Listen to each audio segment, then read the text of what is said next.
They get a lot of complaints about sidewalks not being shoveled. The size of the ambulance makes driving it through the snow pretty simple. When a thief took Benjamin Jackson's tricycle, they took a lot from him: his sense of freedom, normalcy, and his favorite pastime. The water was so high, the fish weren't jumping quite as much as they normally do. She loves her job, so when she didn't show up for work on Monday, they knew something was wrong. Been able to determine that the victim is 12 years old. He has life-threatening injuries, and a woman has come forward claiming him to be her son. They opened their doors in late July, early August, and the only people allowed inside are the patients and caregivers. Are helping turn around downtown Pekin. St. Jude, there's an auction for St. Jude yesterday.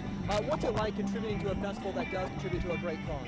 State of the City address from Mayor Artist. I'm told about 500 people, many of them community leaders. As you can see behind me, the after-work crew is starting to file in. Lines of 15 people long have been waiting to vote, and I'm told that this push will continue for another hour. Wants to consider manure waste, but Zaire says that's not the proper term. Olson says he has his own personal way of dealing with stress. He plays the trumpet, with jazz being his favorite kind of music. 21-year-old Benjamin Jackson battles mental and physical limitations, and his bike is his main weapon. That was his main source of entertainment and activities, physical activities. So when someone stole the three-wheeler from his porch, he was devastated. But then a national group called Ambucks came to the rescue.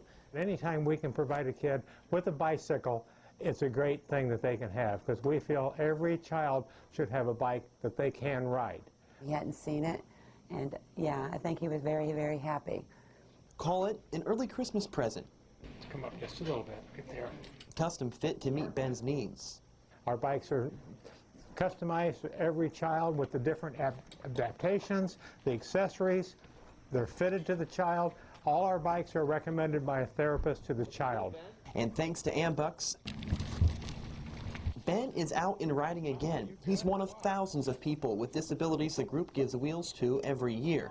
He can go out now and he can practice safety rules, and he can be more involved with maybe neighborhood kids on their bikes. And for Mom, knowing her son is happy and mobile again is a gift in itself. You guys seen him smile and seen him participate, but you would have to know Ben to fully realize what it meant to him. And me knowing him so well, it meant a lot to me. Ambucks is made up of 130 different chapters throughout the country. Members raise money to buy Amtrikes like the one you see in this story for people in need. Maria? Part of the push is coming because we're under something called a consent decree from the U.S. EPA, which basically says we need to fix the problem or else we will be facing litigation. Which is why city officials met with the U.S. EPA presenting a solution to sewer overflow underneath some River City roads. It was cordial, and we definitely made our points as far as how for them to look at something different and an innovative way. That includes plans for what the city calls green infrastructure. That's permeable pavements, bioswales, anything to get that rainwater to soak back into the ground versus going into the system. Even if the city earns the EPA's approval, it still has to clear its biggest hurdle, funding this multi-million-dollar project. And the money is the real sticking point. The city's plan would cost about $120 million, but the EPA is asking for Peoria to build a large underground pipe. Runs from I-74 all the way down to MacArthur that holds water, and it's treated and released back in. So it's an underground solution. A quicker fix that would cost taxpayers up to $300 million. They've done an analysis of the area and determined that they think that we can afford to pay X. And the city wants to get to a place where we can get this problem fixed, and it's going to cost substantially less.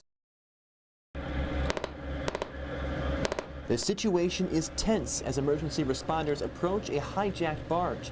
They try to climb the stairs, but the terrorists fire warning shots. Our goal is to stop the barge before it would strike one of the local bridges. What is the right response if a group of armed domestic terrorists take over a barge? Central Illinois law enforcement are working to make sure they know. Once we determined that it was a hostage situation, we activated our command post. Thankfully, this was just for practice. There were no terrorists or hostages. There was no bomb. But the response teams got to take turns practicing a very real response.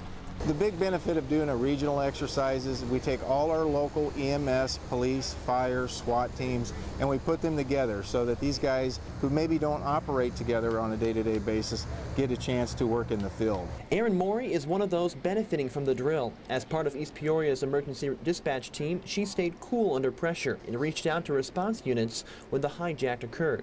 You can't beat real time, so if we do it in a real time environment, then we know when we go back and critique what areas that we can work on.